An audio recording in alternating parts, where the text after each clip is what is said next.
Please stand for the reading of the Gospel. The Gospel lesson comes from John chapter 13, verses 31 through 35. It is printed on 877 in your pew Bible, if you'd like to follow along. When he had gone out, Jesus said, "Now the Son of Man has been glorified, and God has been glorified in him.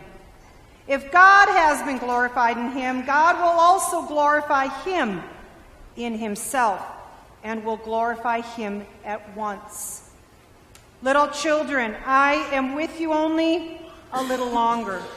You will look for me, and as I said to the Jews, so now I say to you, where I am going, you cannot come. I give you a new commandment, that you love one another. Just as I have loved you, you also should love one another. By this everyone will know that you are my disciples, if you have love for one another." This is the gospel of the Lord. Thanks be to God. You may be seated. At this time, I'd like to invite any children that are in worship here this morning to come forward for a short children's message. Yes, I have a couple of friends. Come on. I need lots and lots of friends up here. Oh, I get lonely when I sit up here all by myself. Come on. Just come a little closer. I'm pretty nice. Okay. Pretty nice. Come on up, friends. Hi. Oh, I'm so glad to see you guys. You look so great today. Hi. Come on up. Oh, today, I want to start by having you think if you have any rules that your mom and dad make you do as a kid. What rules do you might have? Do you have any ideas of any rules? Clean your room. I like that one. I don't think that's on my list. How about do not lie? Right? We can't do that. That's bad, right? Any other rules you can think of? Do not hit others, right? We can't do that, right? Do not say hurtful things to other people, right? Do not forget to brush your teeth, right? That's a good rule, otherwise it's kind of stinky, right? Do not eat with your mouth open. Oh, we can't do that, right? Do not put on dirty clothes. That would be bad, right? The list sometimes goes on and on. Do you know that adults have rules too? Okay, I have a few on my list. Do not lie. Do not hit others. Okay.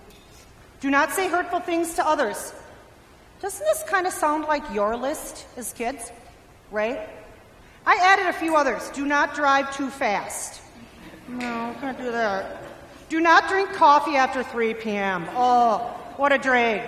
Right? Do not eat after 8 p.m. Right? Some of these rules for adults are a bummer too, right?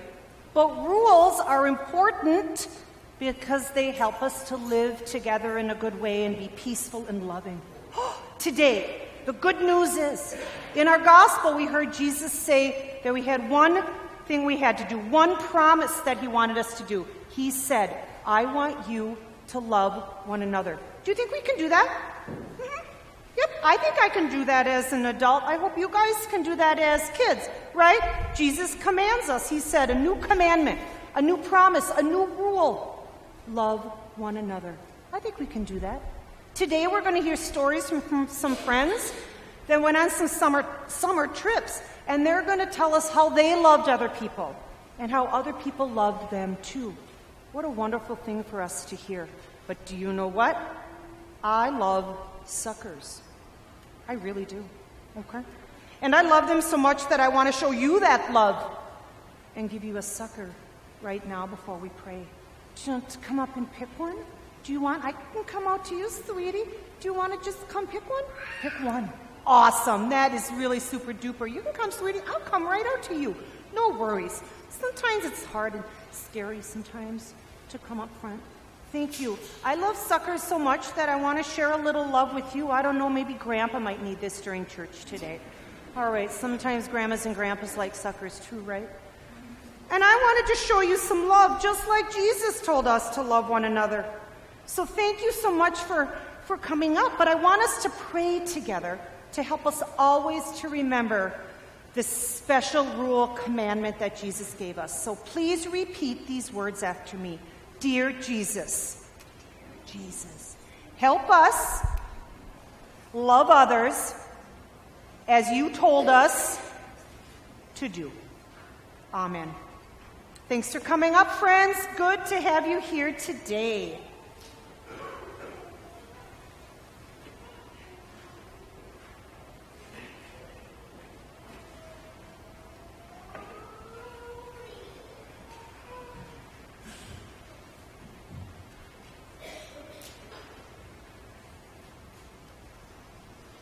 Grace and peace to you from God, our Creator, and from Jesus, who commands us to love one another.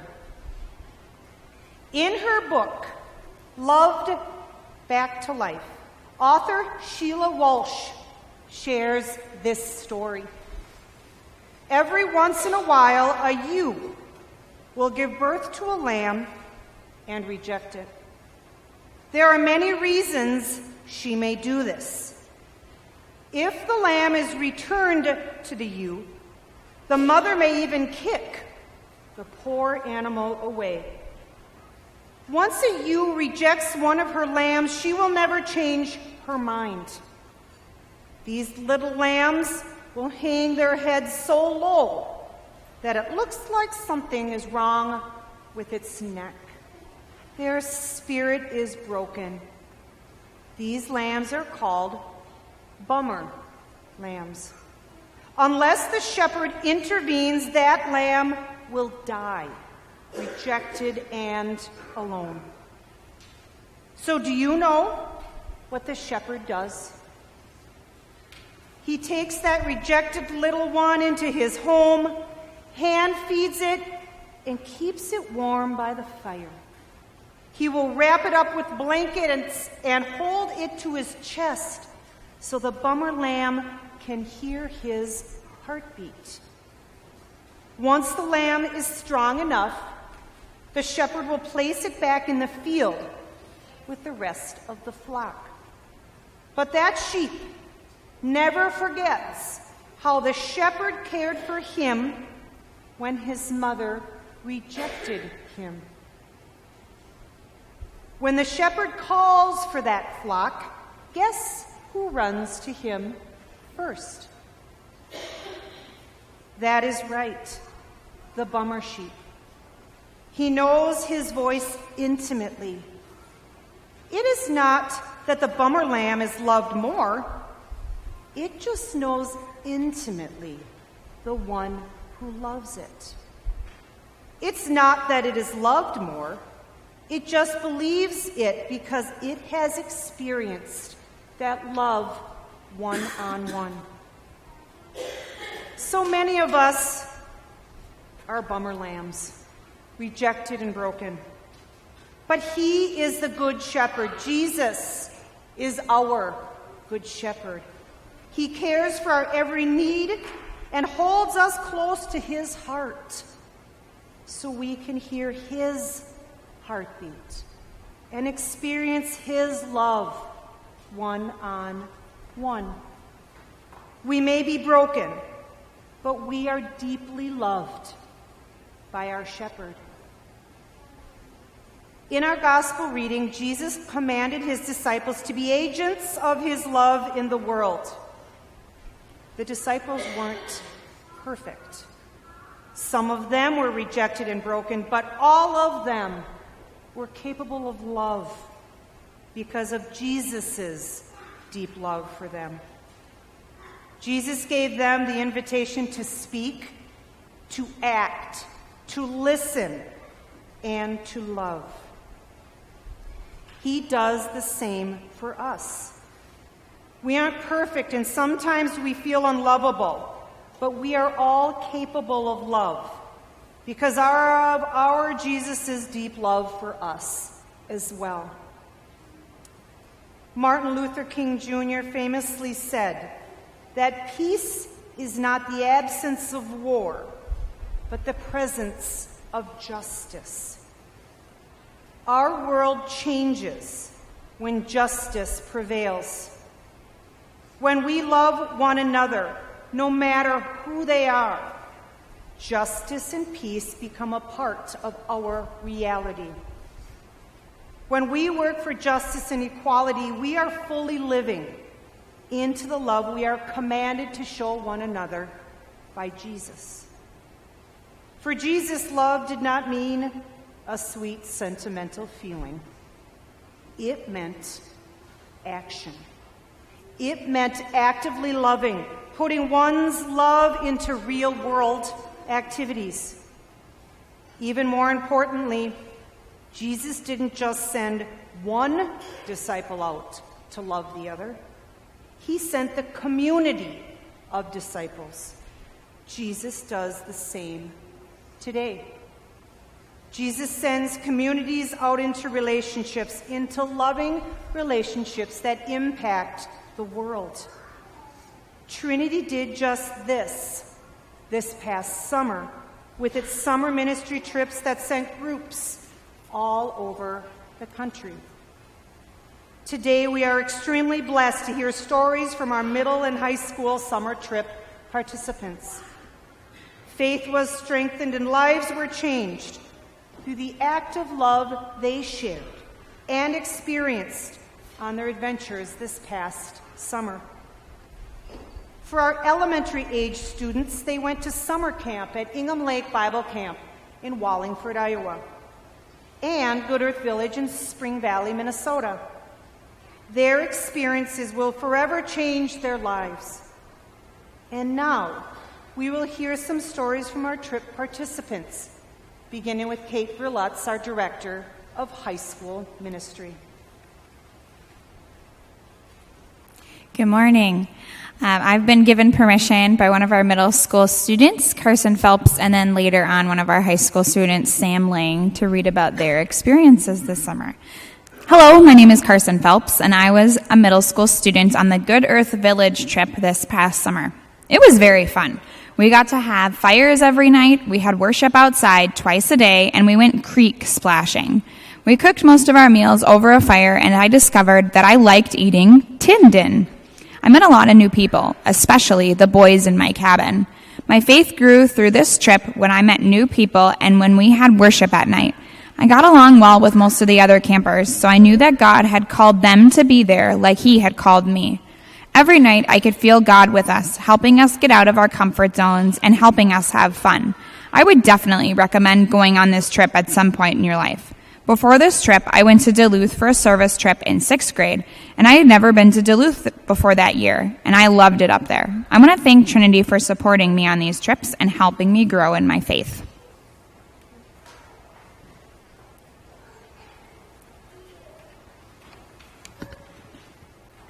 Hi, my name is Layla Borchert, and last summer I went to Texas to be part of Camp Noah. I have gone on some other trips before, like the Colorado trip 2 years ago. Some of my favorite memories from last year's Texas trip are connecting with the kids at the camp and hearing their stories when they experienced Hurricane Harvey.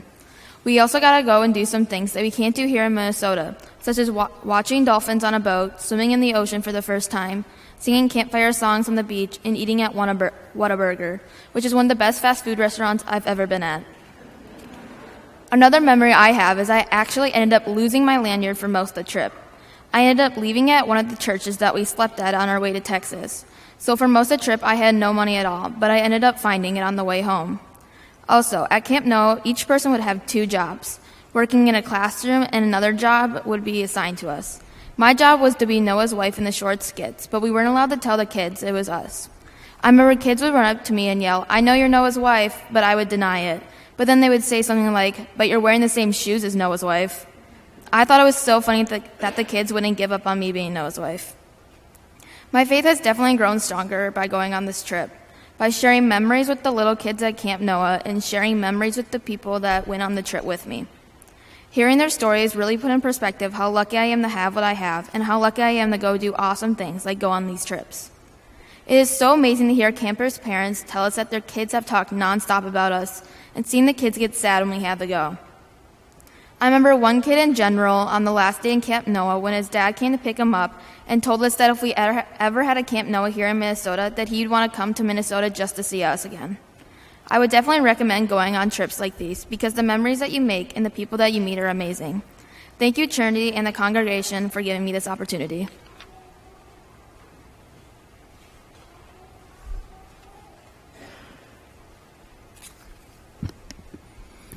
My name is Heidi Meyer, and I was also on the Camp Noah trip. Camp Noah is a camp for kids who have suffered a trauma in their lives. In preparing for this trip, we were all assigned a role, and mine was craft leader. I had watched all the videos and read the script, and I was feeling pretty confident about this role because crafting is kind of my side hustle. At the time, I was working as an educational assistant in the Owatonna School District, and in the weeks leading up to the trip, I had learned that all the EAs in my building had been let go, and we would have to reapply for our jobs. I was at a crossroads. But I was very confident that on this trip to Texas, that God would show me my next steps. Fast forward a couple of thousand miles later, lots of fast food, and much comic relief in our vans, we arrived at the Baptist Church in Rockport, Texas, where we would be serving for the week. That evening, we assembled an adult leader meeting with the staff at the church, and it was discovered that there was a shortage of classroom teachers. Without hesitation, I raised my hand and said, "I'll lead a classroom." Chris Swanson shot me a glance as if to say, "Are you sure?" And without hesitation, I said, "I think I'm supposed to do this." I said, "I don't know how I'm going to do this. All I know is tomorrow will be brought to us by Jesus and coffee." And you know what, Trinity friends? It was. Any mistakes or miscues? The kids had no idea. They were having too much fun. And I realized that week in that classroom that I was energized. And even on the toughest days of hearing the hardest stories of trauma in these kids' lives, I knew my purpose in guiding and loving them. The last day was really hard. There were many tears. We needed to surrender the care of these kids to God. And surrender is really hard.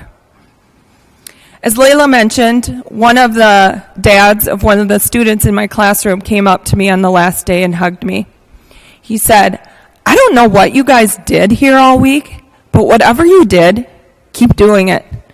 My son had the best time, and he wants to go to camp again, even if that means traveling all the way to Minnesota." It was that week in Texas that led me to apply for a 3-day teaching job here at Trinity Nursery School. And you know what God said about that? He said, "Heidi, do you trust me? Because I need to take you deeper. Do you trust me?" And I was not offered a 3-day teaching job here at TNS, but a 5-day teaching job. I can think of no greater gift than to be a child's first classroom teacher, and later on getting the opportunity to experience and see how their faith has grown on our Trinity trips. So if you've ever felt that nudge or that small voice urging you to go on a trip, please do it, even if it means making you feel uncomfortable. It's in that uncomfortableness that God does his best work. It means there is something that God wants to show or tell you. There's a reason you need to go. And if you've ever given financial support to these trips or felt called to give financial support, please do it. Your return on investment is greater than anything any stock market or financial planner can promise. To see our youth and adults loving and serving together is priceless and an absolute gift from God. Thank you.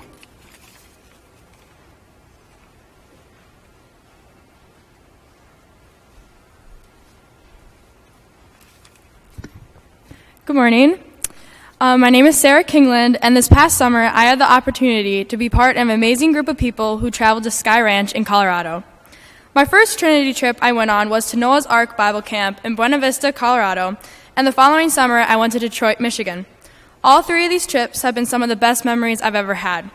My favorite memory from Sky Ranch was definitely our day hike.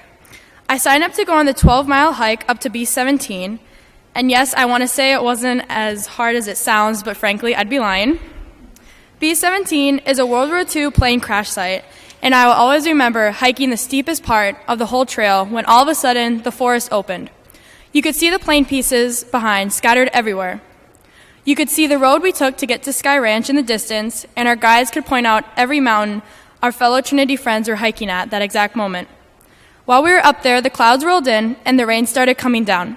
But let me tell you, even rain couldn't make that view any less beautiful. My faith grew this past summer because I got to surround myself with the place I love, the people I trust most, and being able to take a step back from reality we call life. I got to take a step back from all the noise and just listen and concentrate on one voice. I refocused my goals and the steps to reach them, which allowed me to rekindle the power and spark to continuing my faith journey. So I want to say thank you. Thank you for supporting and sending groups on these unforgettable experiences and being able to give us young people these opportunities to build and grow our relationships with God and others around us. Thank you.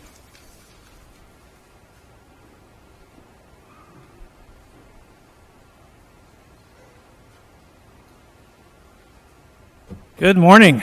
My name is Wes McMains, and my wife Jody and our family have been a part of the Trinity family for over 21 years, which is almost difficult to say. I can't believe it's been that long. Our family has been a part of multiple trips different times, and Jody and Ava, in fact, were on the Rockport trip this summer, too. I was a leader on the Sky Ranch, Colorado trip, and that was my 5th trip as a leader. What was unique about this one, too, this time was that it was my first trip without one of my own kids on the trip. And it was a fantastic experience. A little bit about me and my day job, which also tends to be night and weekend job. I'm a senior manager for network engineering for corporate IT for Jostens. It's a lot of high stress, a lot of left brain activity, and I need a break sometimes. And I say that not to look for a pat in the back from anybody, but I know, too, that there are many of you sitting out there who have the same thing going on in your lives. Whether it's high stress at work, high stress at home, always being a parent, always being turned on, or being a child taking care of a parent and having that switch turned on. You need a break sometimes. And so when these opportunities come up, I'm like, yeah, I'll go to Colorado, sure. All right? Turn that left brain off, because I like to do other things too. I love art. I love music. And I love to be outdoors and doing things and being physical activities. So this is a chance to do something like that. And now I know some of you are probably sitting there saying, now wait a minute. Your idea of a good time is go out in the wilderness in Colorado and lead 20-plus teenagers and be uncomfortable. Yeah. Again, sign me up. Okay.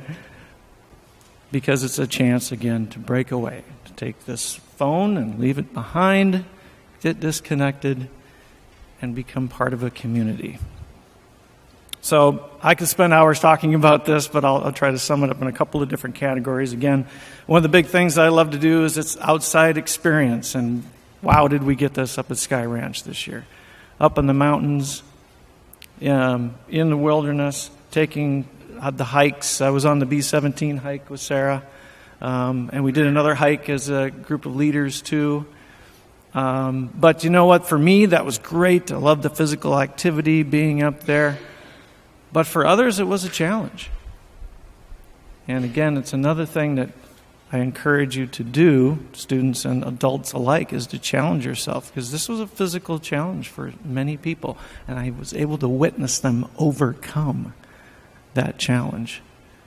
Another wonderful thing we did is whitewater rafting, another thing I just absolutely love to do. And for me, again, great time. Splashing around the water, bumping into rocks, working together as a group to maneuver around in the river. But for others, this was a serious challenge. We had people getting in the boats who can't swim. and truly fearful of doing this, but they did it. They overcome that fear, and we're able to witness that, and some of us are able to come along and support them through that. Another tremendous thing about this type of experience. And hey, we got to see a moose. Another great thing. Don't get to see that very often. No further away than the piano was a moose. By the way, is probably bigger than this piano. Okay, fantastic thing to be able to do. Another big item for us is this again, the concept of building a community. As Chris was saying. In every experience that I've had, we've been able to go out as a group and build a separate community. And again, kind of in my background as a previous teacher, I can tell you that every class I ever taught, there was a different type of community that was built in those classes, and it's no different on these trips. We build our own community. And we get to support each other and hear everybody's stories and accomplishments and God sightings those days. We get to learn a lot about each other. I had to learn to deal with Kate without her coffee in the morning. Told you I'd get you. But I also got to wake up to Jake in the morning too, Mr. High Energy. So all these different experiences are tremendous. One of the things that this community like to do, most everybody just to do these different activities, pick up basketball games, and we got a couple of great basketball players. Brendan sitting right there. Not only can he play the piano, kid can play ball too. All right, and Sarah too, girl can play ball, despite her dad teaching her. That was an inside joke too. So all these great things we're able to do on this trip, and it's just a wonderful time. And I'll close just by saying, thank you. Thank you all for your support, whether it's a monetary support, whether it's being in a prayer group, giving prayers for people, or just simply saying, hey, have a good time on that trip and tell me something about it, and kind of trying to live vicariously through us.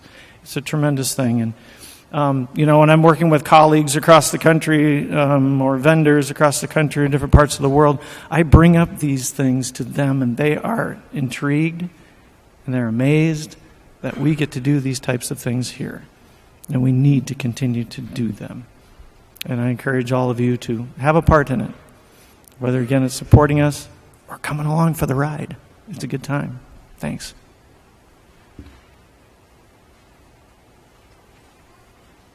I'm going to close us this morning with one more story from one of our sophomores, Samuel Lang. In conversation with Sam, none of the ministry experiences that we were offering sounded to him like his avenue, and so I encouraged him to go out of his comfort zone and try something else. So, hello, my name is Samuel Lang, and I'm in 10th grade. This summer, I was accepted to attend a 6-day high school ministry camp at Augsburg University called Augsburg's Youth Theology Institute, or AYTI. They have a different theme every year, and this year's theme was Science and Theology in Action. My favorite memory was our small group evening reflection times after a busy day. My faith grew at AYTI because now I am much more comfortable talking about my faith with other people. In fact, each student at AYTI chose a project they wanted to explore and wrote a paper about it. My paper was published in the Augsburg magazine. My topic was how solar energy is good for society and the individual, including the theological reasons to use solar energy.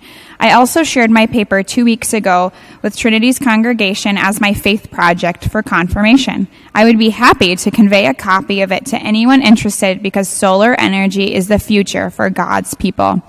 I would highly recommend high school students to attend AYTI because it's a great experience, and I can't think of anyone who didn't get something out of it. Many thanks to Trinity for supporting me.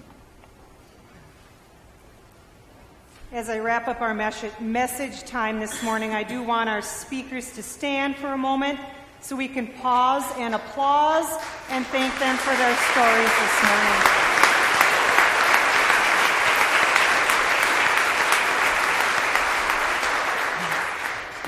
Friends, our kids here at Trinity are in good hands, and it's my honor and privilege to work alongside Sherry Berg, Chris Swanson, and Kate Verlutz as they work tirelessly, hour after hour, and plan to get these trips ready for our kids. So, friends, our CYF, our Children's Youth and Family Department here, is in good hands.